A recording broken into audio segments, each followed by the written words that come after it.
اور ہم نے قوم عاد کی طرف ان کے بھائی ہود کو بھیجا. انہوں نے کہا اے میری قوم اللہ ہی کی عبادت کرو، اس کے سوا تمہارا کوئی معبود نہیں. تم شرک کر کے اللہ پر محض بہتان باندھتے ہو. میری قوم، میں اس واعظ و نصیحت کا تم سے کچھ صلہ نہیں مانگتا.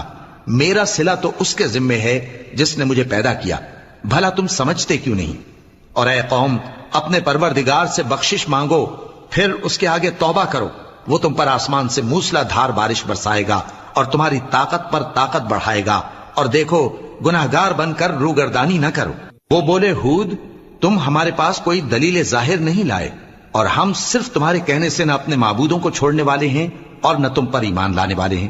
ہم تو یہ سمجھتے ہیں کہ ہمارے کسی معبود نے تمہیں تکلیف پہنچا کر دیوانہ کر دیا ہے. انہوں نے کہا کہ میں اللہ کو گواہ کرتا ہوں اور تم بھی گواہ رہو کہ جن کو تم اللہ کا شریک بناتے ہو میں ان سے بیزار ہوں، یعنی جن کی اللہ کے